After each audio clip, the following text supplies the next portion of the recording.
The Nice Guys, directed by Shane Black, transports you back to 1977 Los Angeles, where Ryan Gosling, a drunk private eye, must team up with a totally unlikely enforcer in Russell Crowe, who is pretty much about to beat up anyone who comes across him.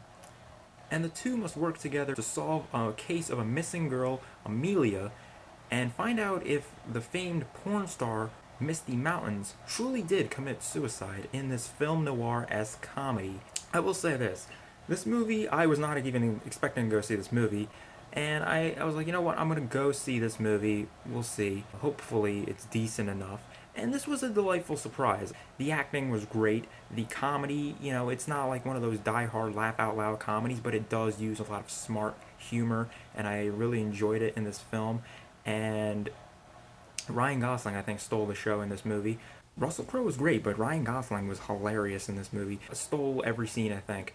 And especially that one scene in the movie where he's like at the party, falls down a cliff. Him just being this clumsy detective who just stumbles onto things. I really love that aspect of that character. And the little girl who plays his daughter was great in this movie as well. Russell Crowe, well, he's beating people up. How do you not love Russell Crowe when he's just punching people in the face randomly? The movie does a really good job capturing the sense of 1970s.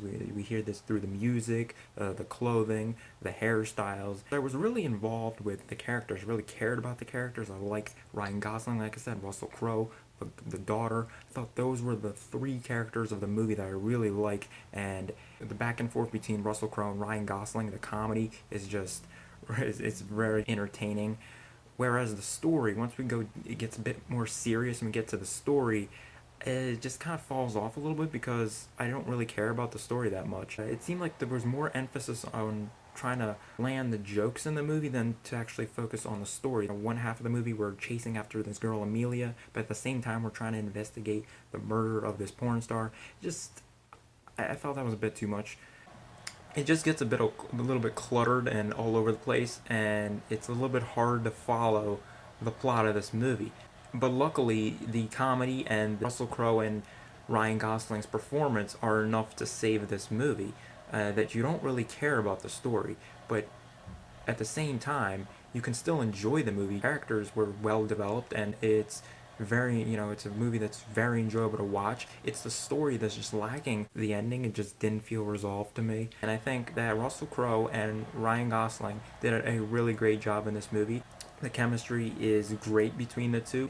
Whenever they're like going at it, that is the best part of the movie. Even when we get the daughter to come in and she's trying to act like an adult, but it's not forced. Those were like the best parts in the movie. But then when we get a little bit serious and we start it kind of falls flat on its face. The story is not very interesting. There's another particular scene in the movie I just remembered with Ryan Gosling when he's in the pool, and and all I'm gonna say is Richard Nixon.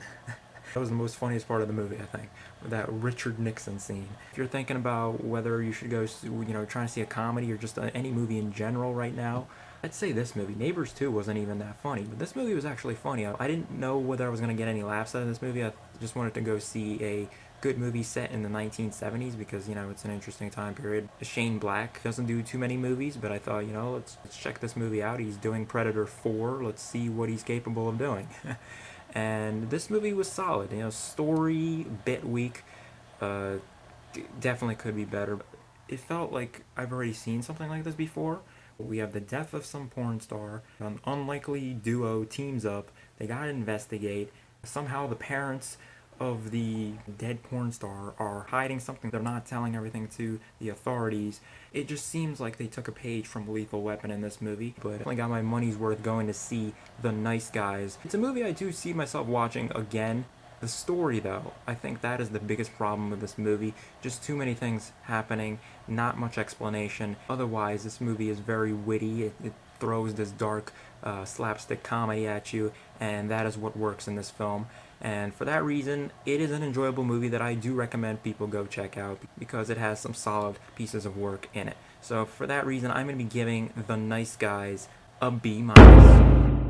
It's a pleasant surprise of May. There's a lot of other blockbuster movies coming out, but if you're thinking about which movie you should watch this week, and if you've already seen like Captain America Civil War, go check out The Nice Guys because there's really no reason to watch Angry Birds or Neighbors 2.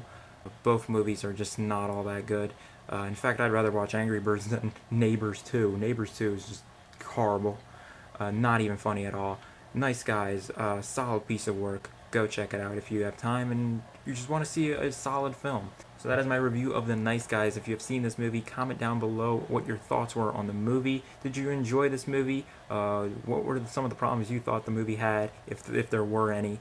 And just comment that below in the comment section. As always, you can like this video, subscribe to the channel for more content, and I'll see you guys next time for more unboxings, reviews, and movie news.